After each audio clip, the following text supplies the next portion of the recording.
So today is about respecting workers, but also hustles. And when I say hustle, that's my language for entrepreneurialism, right? People that always have multiple streams of income. I don't know if that's just the nature of who we are in the 21st century, and given the technology platform, the internet, and how it allows us to move in ways that we couldn't before. In the past, to start a business, you had to have some bank. You had to have a lot of money to risk in a brick and mortar kind of model. You had to have enough to pay the lights, to rent the place, to get the insurance, to put up front on the product. All that takes a major significant investment, and many people couldn't do it. But, about 10, 15 years ago, whenever the internet came on the scene, I like to say that Earth birthed the new Earth. Literally, the physical world birthed a cloud world. It birthed an internet world. It birthed a computer world. And we interface with this thing in ways that were unconceivable only 10 to 15 years ago. And then with the advent of the smartphone, we literally introduced a library, a news source, a gaming source, a communication source, a social media source, all within the palm of our hands. And that is a beautiful thing, but we also know it has some consequences to it as well. We've talked about that before. But I want to kind of just talk about hustles, the importance of hustles, the fact that multiple people are doing it. Dwayne, who's in the chat box here, he's a hustler. In fact, Dwayne, if you want to share what your hustle is, feel free to do that in the chat. But at my university where I work, we do a career readiness course in the junior year. And one of the questions that we ask is, do your parents have hustles? Do they have multiple streams of income? And almost unanimously, and this is a diverse crowd of young people, these are across all socioeconomic status, across all race, across all gender, of course, across all sports. And almost unanimously, they will share stories of how their parents have sort of core jobs, the 8 to 5, sort of traditional, or even if one of the parents stays home, the mom has something or the dad has something that they still engage in and attempt to get money from in various kinds of ways. Oftentimes, the person that is working will have other kinds of attempts at revenue streams. Even myself, I work full-time at a university within an athletic space, but I also have a speaking company. I'm represented by a company called Campus Speak, and we do things on college campuses. My company also includes clients that include the NFL, high school communities, municipalities. And so for the longest time, I've also had strategies and efforts to bring different sources of income into my home. And that's largely for me through speaking. But the entrepreneurial class is just rising. There's challenges with that. My granddad likes to say, well, hey, what about retirement? What about Social Security number money? And I understand that, but young people are sort of rejecting traditional models of 8 to 5 with good cause, and they're trying to start new businesses. So shout out to the hustlers. Shout out to the hustlers. If you guys are have a business, a side business, feel free to promote that. No shame right now. We're not in any kind of concern about not being community centered. So if you have a company, feel free to drop it in the chat, put your URL. Maybe someone will have interest in that and can pursue and buy your product or take advantage of your services, and vice versa. Also, maybe even a chance to exchange expertise. We're all sort of in this new together. I'm in this YouTube space trying to figure it out. There's mad folks who are in YouTube, COVID. It kind of put people on their butts in their houses, and the things that were in front of them were technology. And many of them are doing beautiful things in this space. But obviously there's a business model to it. There's a finesse to it. There's some skills and things you got to be attuned to and take advantage of. And OJ4 is at the beginning of this, and that's okay. That's absolutely okay.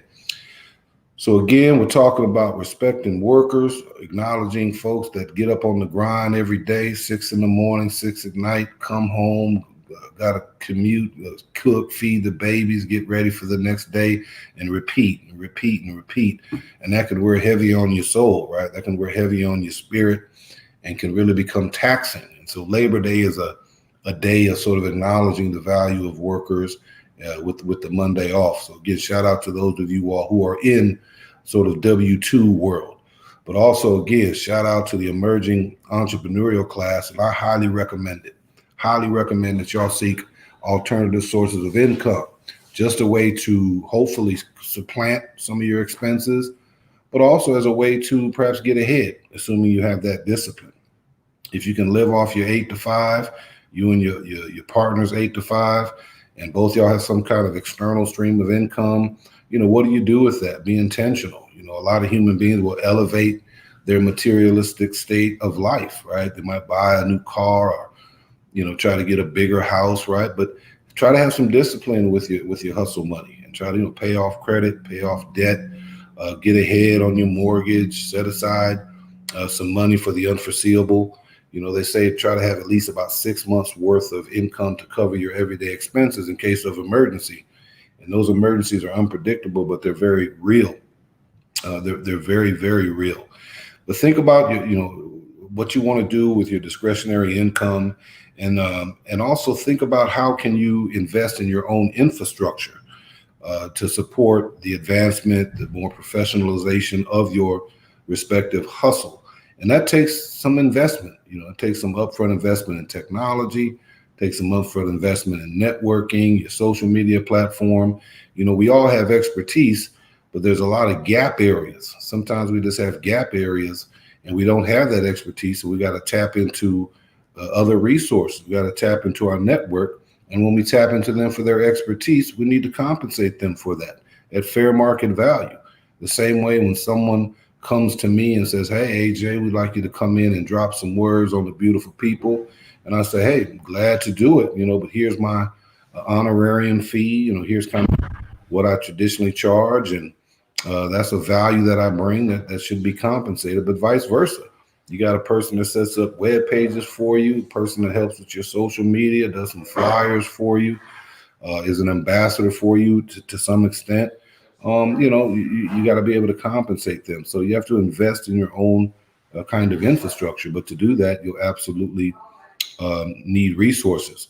In fact, I'd invite all of you to think about a flip number, And what I mean by a flip number is a dollar amount that you are willing to risk, a dollar amount that will not destroy you financially, a dollar amount that won't take food from your refrigerator. It won't compromise your non-negotiables, food, rent,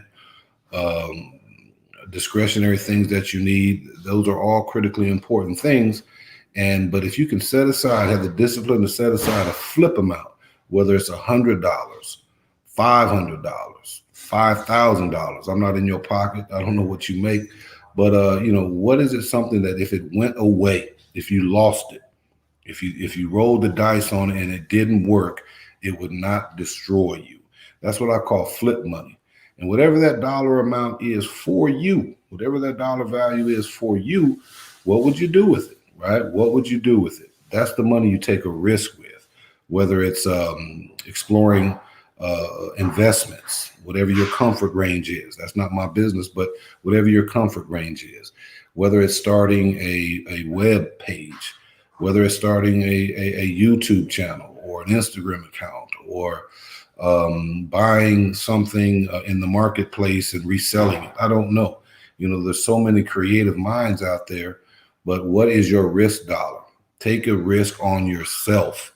In today's economy, you often need 2 or multiple streams of income to kind of have the basic existence that you want or that you aspire to be. And the way things are so economic now, back in the day, you could simply have a sport experience for your children and the fees were affordable within the free public educational system. Now, with the introduction of club, and I speak from personal experience, if you want your children to be competitive in the sport market, and I'll say this, if they're not D1 bound or pro bound, think long and hard about how much you invest in this club game. But those fees could be astronomical, from a couple of $100 a month for one sport to $4,000 for a season on some other sports, right? And so our children's growth and exposure oftentimes have significant price tags. that's highly problematic because you're stratifying access and opportunities upon economic lines. I realize that, but if you want to take advantage of some of these high exposure kinds of opportunities, it's often going to take some investment in ways that perhaps my generation didn't have to.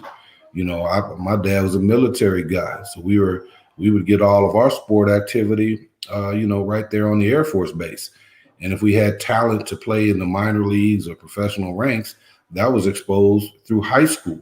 Now you have these club models where almost exclusively the recruitment comes from the club domain, and there's a price tag affiliated with that. So there's plenty of motivators out there to have multiple streams of income, but it's highly recommended, in my opinion, that you explore that you take that risk with a flip money value. Don't cut into your savings. Don't cut into your mortgage, nothing like that. But definitely consider getting out into the world. And the last thing I'll kind of share is to encourage young people to start young. So, for example, when I got serious about marketing, and I'm still at the infancy of it, speaking using social media platforms, I was probably in my early 40s, right? Imagine if I would have started and if technology would have allowed it, or even if I had started, because I started speaking probably in undergrad around 21 years old. And then I just, let word of mouth carry itself forward, but no intentionality, no direct effort, no master plan, no strategic planning, right? Just went completely word of mouth. And I'm very fortunate now, some 25, 50, 30 years later, that I'm still, in the game, and word of mouth is a part of that. But there's also some intentionality in the marketing side of it. But I started in my mid 40s, y'all. Beautiful young people. Imagine if you started now. Imagine if you started right now, 18, 19, 16, whatever the case may be. Even if it's just your name, right? Even if it's just your personal brand, beginning to build it up, beginning to get followers, beginning to connect with folks who are in a common industry or lane as yourself, right? Through LinkedIn, through Instagram, TikTok, whatever the latest nuance is, right? How do you build out your platform, either directly to let folks know what you're about and what you have to offer, or just to let them know what you're about, and then later on, you can let them know what you're about to offer. So I guess this is just a way of saying, hey, young people, get started now.